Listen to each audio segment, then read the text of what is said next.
कछार जिले के अभिभावक मंत्री कृष्णेंदु पाल ने मास्टर ड्रेनेज प्रकल्प को सही तौर पर वास्तवायन कर बराकाठी तथा खासकर सिलचर शहर में कछार जिले के कई क्षेत्रों में नालों की निष्कासन व्यवस्था सुचारू रूप से किए जाने के प्रयास में जुटे हुए हैं और लोगों को इसमें सहयोग करना पड़ेगा। जिस क्षेत्र में सरकारी जमीन पर लोग कब्जा जमाए बैठे हैं उसे तोड़कर कड़ी कार्रवाई की जाएगी और प्रकल्प को सही तौर पर वास्तवायन भी किया जाएगा।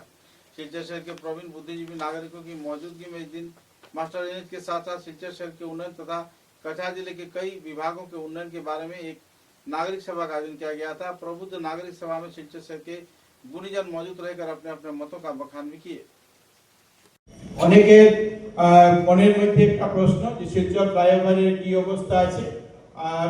ফ্লাইওভারের জন্য 147 কোটি টাকা যেটা এলএ কস্ট সেটা মুখ্যমন্ত্রী মহাশয়ের কাছে গতকালকে গিয়ে পৌঁছেছে। এক দু দিনের মধ্যে মুখ্যমন্ত্রী সেটা অ্যাপ্রুভ করে দেবেন এবং অ্যাপ্রুভ করে দেওয়ার পরে সেই যে টাকা যারা কম্পেনসেশন পাবেন তাদেরকে দেওয়া হবে। কিন্তু ইন দ্য মেইন টাইম এর আগে আমাদের যারা কন্ট্রাক্টর পিডব্লিউডি আগামী ৩-৪ দিনের মধ্যে তারা তাদের যে সয়েল টেস্ট ইত্যাদির প্রক্রিয়া আরম্ভ করবেন এবং খুব তাড়াতাড়ি যাতে এলএ দেওয়ার সঙ্গে সঙ্গে আমরা কাজকে সম্পূর্ণ করে দিতে আরম্ভ করে দিতে পারি এবং সময়ের মধ্যে যাতে আমরা সম্পূর্ণ করতে পারি এটার জন্য আপনাদের সবার সাহায্য সহযোগিতা শিলচরের প্রত্যেক নাগরিকের সাহায্য সহযোগিতার প্রয়োজন আছে।